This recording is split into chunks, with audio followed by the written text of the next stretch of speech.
Cette vie vient du Saint-Esprit. Cette vie est toujours liée à une personne. Ce n'est pas un élément abstrait, pur et simple.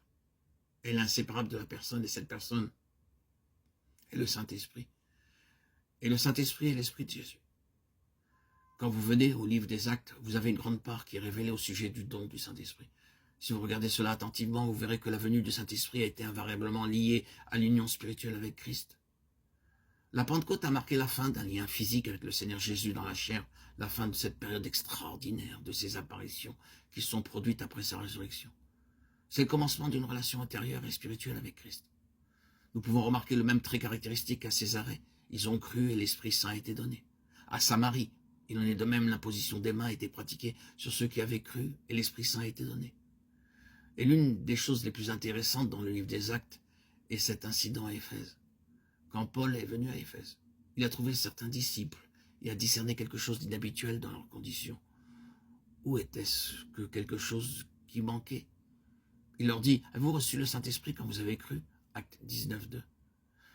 C'est la traduction correcte, et non pas depuis que vous croyez, comme dans la version anglaise. Cela suppose en soi que le fait de croire implique la réception de l'Esprit. Les deux choses vont ensemble. Paul ne pouvait pas tout à fait comprendre cette situation. C'était quelque chose d'anormal. Voilà ceux qui professaient croire en Christ et qui, d'une certaine manière, avaient cru en Christ. Mais ceux qui devaient accompagner la vraie foi étaient absents. Paul s'est trouvé confronté à une situation qu'il n'avait jamais rencontrée auparavant. Et à la question qu'il leur posa, « Avez-vous reçu le Saint-Esprit quand vous avez cru ?» Ils firent la réponse, « Nous n'avons pas même entendu dire qu'il y ait un Saint-Esprit. » Aussi Paul s'informa davantage. « De quel baptême avez-vous donc été baptisés ?» Ce à quoi ils ont répondu, « Du baptême de Jean. » Maintenant nous avons la clé. Jean a baptisé du baptême de repentance, disant au peuple de croire en celui qui venait après lui, c'est-à-dire en Jésus.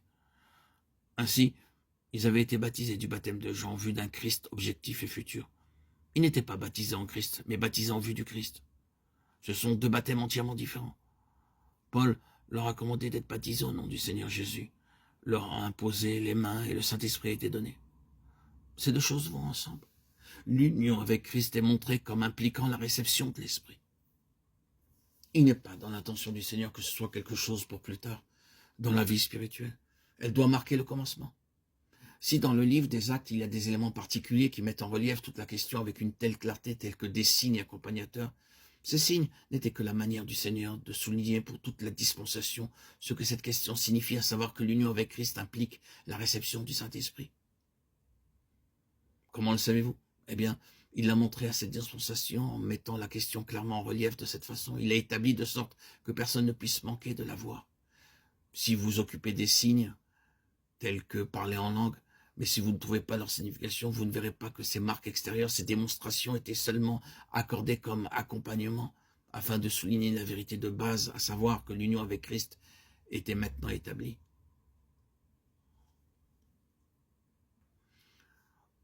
Le Saint-Esprit, le don du Saint-Esprit était le sceau et la preuve de cela.